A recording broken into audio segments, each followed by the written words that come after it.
எங்கள் அம்மா வெளிநாட்டுக்கு வேலைக்கு போனாங்க.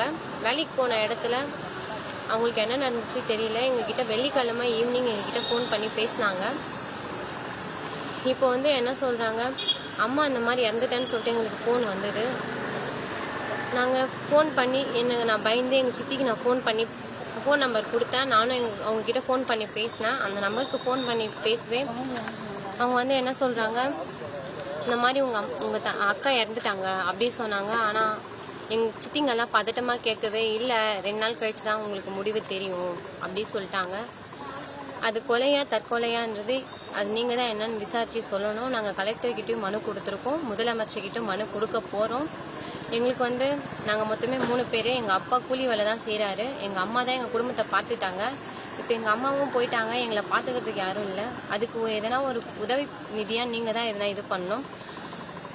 எங்களுக்கு வந்து ஒரு வீடியோ வந்தது. அந்த வீடியோவில் வந்து அங்கே இருந்த ஓனர் வந்து எங்கள் அம்மாவை கொடுமைப்படுத்துனதாகவும் அவங்கள அரெஸ்ட் பண்ணி வச்சிருக்கிறதாகவும் எங்களுக்கு வந்திருக்கு. அது என்ன ஏதுன்னு நீங்கள் தான் விசாரிச்சு சொல்லணும். இப்போ வந்து பார்த்தீங்கன்னா உங்கள் அம்மா முதல் முறையாக வெளிநாட்டுக்கு போயிருக்காங்களா? எத்தனை முறை இதுக்கு முன்னாடி போயிருக்காங்கம்மா? அம்மா இது 3ஆவது தடவை போகிறாங்க. 3வது. என்னென்ன நாட்டுக்கு போயிருக்காங்கம்மா இதுக்கு முன்னாடி? குவைத், கத்தார், இது மாறி போனாங்க. மாறி போயிருக்காங்க.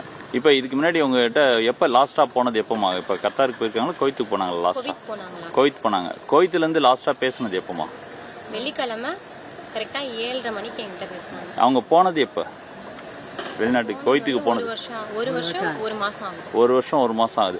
லீவுக்கு வரேன் எப்போ வரேன்னு சொல்லியிருக்காங்களா? அங்கே வந்து எப்படி சாப்பாடுலாம் கிடைக்குதுன்னு சொன்னாங்களா? சாப்பாடு வந்து ஒரு வேளை அந்த மாதிரி தான் எங்ககிட்ட சொல்லுவாங்க. ஆனால் டீ தான் குடிப்பாங்க அவங்க நிறைய. எப்போ வருவான்றதுலாம் எங்ககிட்ட சொல்லலாம். அவங்க என்ன வேலைக்கு ஆக்சுவலாக போனாங்க? என்னென்ன வேலை கொடுமைப்படுத்தி வேலை வாங்கினாங்களா, இல்லை சாப்பாடு போட்டாங்களா? அதெல்லாம் சொல்லியிருக்காங்களா? சாப்பாடு எங்களுக்கு போடல அது மாதிரி ஏதாவது சொல்லியிருக்காங்க? சாப்பாடுலாம் அதெல்லாம் போட்டதுன்னு எங்ககிட்ட சொல்லலை. அவங்க சாப்பிட்டு வச்சிருக்க மிச்சம் மீதி தான் எங்கள் அம்மா சாப்பிடுவாங்க. வேலை வந்து வீட்டு வேலை தான் செய்ய போனாங்க. அங்கேயும் வீட்டு வேலை தான் செஞ்சாங்க. கொடுமைப்படுத்துறதா சொன்னாங்க. அவங்க கொடுமைப்படுத்துன்னு தான் சொன்னாங்க. ஆனால் என்ன கொடுமை இந்த இதுவால நான் பண்ண அதெல்லாம் எங்ககிட்ட சொல்லலாம். ஆனால் இவங்க ரொம்ப கொடுமைப்படுத்துறாங்கம்மா, அதை மட்டும் எங்ககிட்ட சொல்லியிருக்காங்க.